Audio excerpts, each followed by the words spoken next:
Bonjour à tous, David pour We Are FPV. Aujourd'hui un petit unboxing et overview de quelque chose que j'attendais depuis un moment. C'est la Runcam 3, une caméra qui a été designée spécialement par Runcam pour nous, pour le FPV.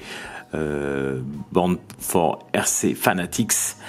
Ça arrive dans un joli petit emballage, comme Runcam a l'habitude de faire. Même leurs caméras FPV sont vraiment dans un emballage plutôt sympa.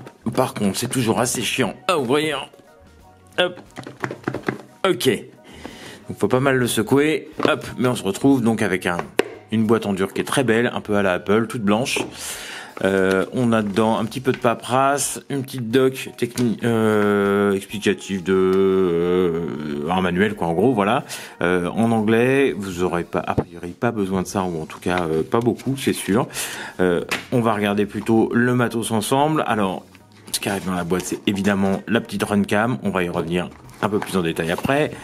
En dessous on a une autre petite boîte, et dans cette petite boîte nous avons encore d'autres choses. Hop. Allez. Voilà. Alors on a un câble micro USB, parce que nous avons un port micro USB pour l'alimenter et récupérer les vidéos là-dessus. On a ensuite un câble micro USB toujours qui va venir donc se brancher ici et qui va nous permettre de séparer l'alimentation électrique là du signal, et donc de brancher ça sur un VTX ou sur un téléviseur ou tout autre moniteur avec l'adaptateur approprié. Voilà. Et on a ensuite à l'intérieur, ça j'aime bien aussi, un peu de strap, 4 pour être exact, donc 2 grands, 2 petits, Runcam orange très joli, et 2 petits pads de velcro. Voilà qui est fait pour l'unboxing, pardon. Donc on va s'intéresser un petit peu plus à la caméra. Form factor, c'est du GoPro Session like, c'est plutôt très très chouette. D'ailleurs en termes de dimension, c'est très très proche de la GoPro Session. C'est pas exactement la même chose. D'ailleurs pour les rentrer dans les petits supports de GoPro Session comme ça, il faut forcer un petit peu. C'est vraiment voilà. Elle fait 1,5 mm ou 1 mm de plus. Du coup ça rentre, mais il faut forcer un peu.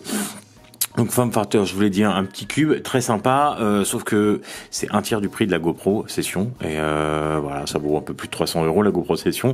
Ça vaut un peu moins de 100 € sur Banggood. Avec un code on peut même la taper autour de 80 €. Donc ça c'est plutôt sympa. Voilà, les supports sont compatibles, je vous l'ai dit. Le poids grossièrement c'est 68 grammes, on va le peser ensemble. Enfin c'est vendu pour 66 grammes, pardon. C'est vendu pour 66, on va vérifier ça ensemble. On est en grammes, vous voyez pas l'écran comme d'hab, mais je vous le dis, j'ai 67, mais j'ai toujours tendance à avoir un petit gramme de plus sur cette balance, je ne sais pas pourquoi. Et en termes de taille, on est sur du hop, alors hop, on reset, j'ai dit. Voilà, en termes de taille, nous sommes sur un cube qui fait 38 quasiment, par quasiment 38, et par 37,1. Voilà, ça c'est poids, taille, c'est toujours intéressant. Qu'est-ce qu'on a au menu sur cette Runcam? Je vous l'ai dit, on a un petit port micro USB qui va nous servir à recharger la cam et à récupérer, à la connecter à un PC. On a en dessous pas grand chose. Sur le côté ici, on a l'entrée de carte SD. C'est du micro SD jusqu'à 64 Go si je vous dis pas de bêtises. On a un bouton pour l'allumer, l'éteindre et lancer les enregistrements au-dessus. Derrière, on a une petite LED. Et on a un deuxième bouton. Alors ce deuxième bouton va nous permettre soit accéder et modifier le menu directement sans se connecter à l'application Runcam, et lancer le Wi-Fi. On va voir ça aussi un peu plus en détail après. Voilà le principe du bouton du dessus. Comme la plupart de ces petites cams là, on reste appuyé 3 secondes et hop, ça commence à clignoter. Quand c'est bleu, c'est que c'est prêt à filmer, c'est en mode vidéo. Moi j'ai réglé la mienne pour qu'elle commence à filmer immédiatement dès que je l'allume. Vous voyez, elle clignote pour me dire qu'elle a commencé à filmer. Si je clique un coup dessus, elle s'arrête de filmer.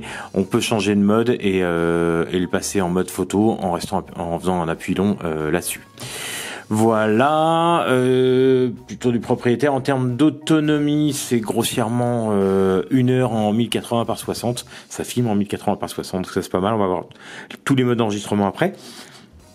ou 1h30 en 1080 par 30. Voilà, il faut grossièrement à peu près 2 heures pour la charger.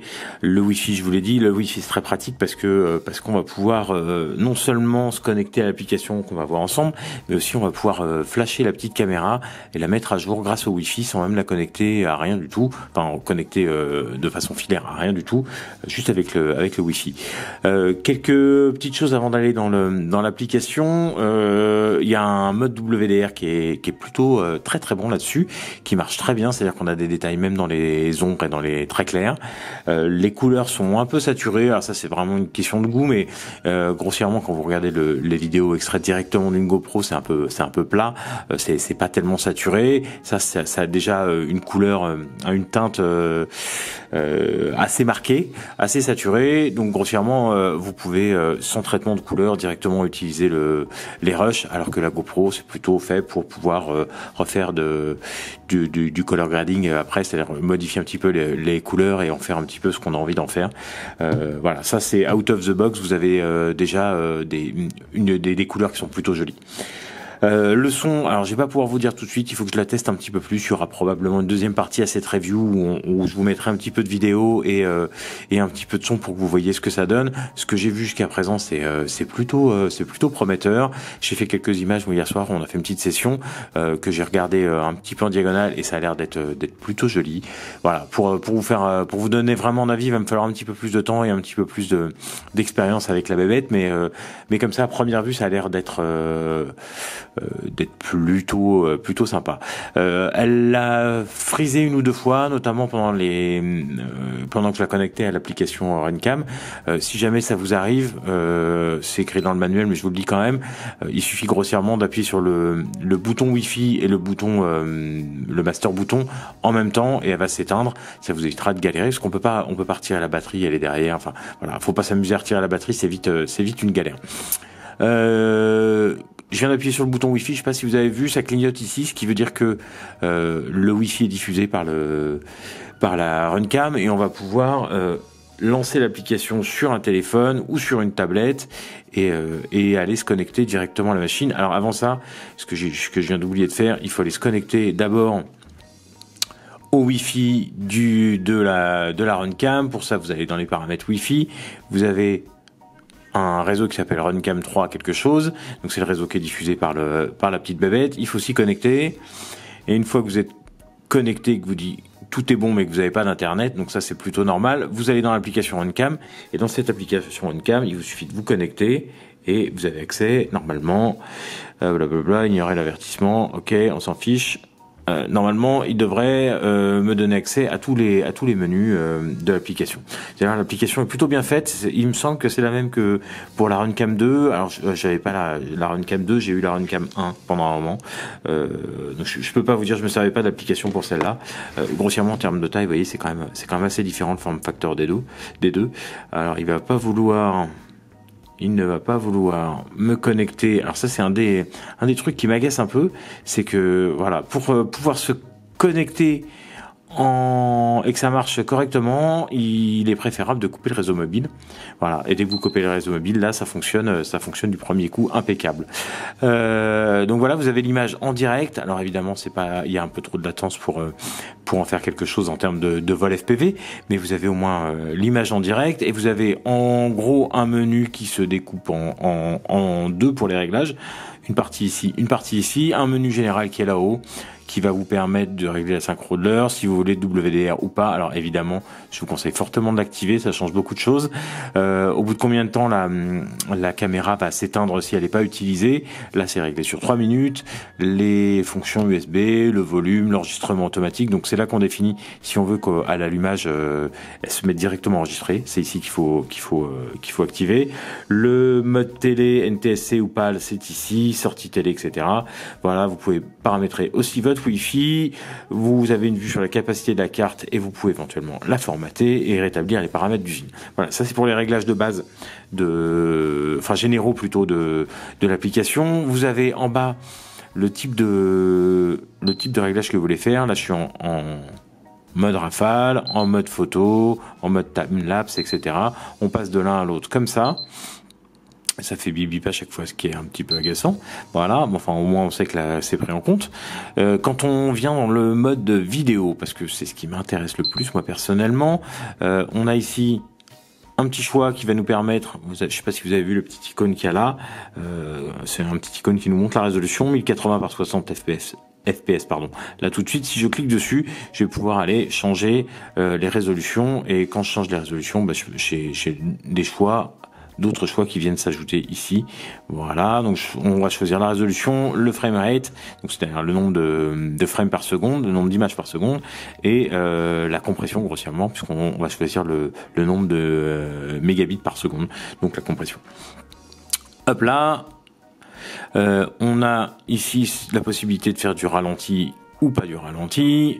Vous avez en haut tout un tas de paramètres aussi, la balance des blancs, hop. Vous avez des paramètres prédéfinis, nuageux, ensoleillé, etc.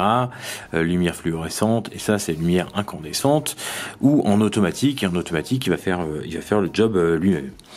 Voilà pour cette partie-là. Ici, vous avez contraste exposition. Voilà. Hop. Ici, vous pouvez modifier le FOV. Donc voilà, là, donc ça arrive avec un FOV de 155. Vous pouvez le changer. On va voir sur l'image tout de suite ce que ça fait. C'est en temps réel. Et hop, en FOV 3, vous voyez, ça se rapproche. Hop, FOV moyen. Et en 155, ce que je garde moi. Hop, voilà. On a également, alors ça, mesure d'exposition, oui, c'est à quel endroit, comment est-ce qu'il calcule l'exposition? Est-ce que c'est juste un point au centre, une moyenne, etc. Donc vous choisissez la façon dont il va, hop, je suis sorti de l'application, bien joué. La façon dont il va, dont il va caler la luminosité. Allez, on y va. Voilà. Hop, on est revenu. Et enfin, sur le dernier écran, vous avez l'orientation de la caméra que vous pouvez mettre inversée ou en automatique. Et dans ce cas-là, il va repérer, j'imagine qu'il y a un gyro, quelque chose comme ça à l'intérieur qui permet de lui dire, voilà, t'es à l'envers, t'es à l'endroit, et il va se recaler tout seul. Moi, je le laisse sur la position normale.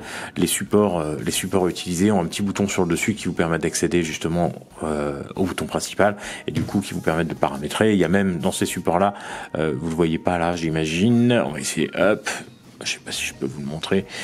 Voilà, il y a un petit trou au fond là, au fond du support, ici, qui va vous permettre d'accéder aux paramètres Wi-Fi assez facilement. Donc ça c'est plutôt sympa aussi. Hop, voilà. Donc ces paramètres que vous avez en haut, ils changent en fonction de ce que vous avez là. Évidemment, quoique ça change pas les masses. Non, c'est les mêmes. Voilà. Ok, et on a accès ici, hop là, à notre petite librairie de choses qu'on a déjà filmées ou shootées avec la Runcam. Donc vous avez les vidéos ici. Donc j'ai mes vidéos d'hier soir. On peut en sélectionner une, la télécharger avec le petit bouton télécharger là, ou simplement la laisser pour pouvoir la voir. Et vous voyez, ça marche plutôt pas mal. Hop, voilà. Hop, je vais essayer de rapprocher un petit peu pour vous. Je sais pas si ça bascule automatiquement. Non, ça bascule pas automatiquement. Alors ça, c'est un des... Ah si, ça bascule automatiquement. L'application elle-même bascule pas automatiquement, et ça c'est un petit peu casse-pied, je vous avouerai, parce que c'est dommage quand on a un écran 16/9 d'être limité à une seule façon d'afficher les données. Voilà grossièrement pour l'application, on a fait à peu près le tour. Bonne petite cam en tout cas, très prometteuse. Elle est un tout petit poil lourde, mais bon, évidemment, quand on veut un peu des trucs de qualité, voilà, ça a ses inconvénients. En tout cas, elle a l'air de très bien fonctionner. Je vous ferai un petit retour d'expérience dans un deuxième temps, comme je vous l'ai dit tout à l'heure. Une fois que j'aurai un peu plus expérimenté avec, je vous mettrai des vidéos en 1080-60 et 1080-30 pour que vous ayez un peu une vue d'ensemble de la caméra et de ce qu'elle donne. En attendant, voilà, je suis plutôt content d'arriver enfin sur une cam qui soit pas trop chère et qui fasse des vidéos de qualité. J'attendais ça depuis un moment, parce que je casse encore beaucoup de caméras, même de matériel en général. Donc j'avais pas très envie d'investir dans une caméra importante. J'achetais des petites merdes comme ça qui font le job, mais dont l'image n'est pas extraordinaire. Donc voilà, je suis plutôt content de pouvoir accéder enfin à une caméra de qualité qualité et dans un budget contrôlé. Un budget donc d'une centaine d'euros, c'est 90 euros, quelque chose comme ça. Je vous mets des petits liens dans la description si jamais vous voulez l'acheter. En attendant de se retrouver dans une prochaine vidéo, comme d'hab, ça vous a plu, vous me faites un petit pouce vers le haut, enfin si vous en avez envie, hein, vous n'êtes pas obligé évidemment, un petit pouce vers le bas si ça vous a pas plu, vous partagez sur les réseaux sociaux, vous pouvez également vous abonner et ici en bas vous avez une petite cloche qui vous permet d'être notifié en temps réel quand on poste une vidéo. Voilà, c'était David pour We Are FPV et à très bientôt sur la chaîne.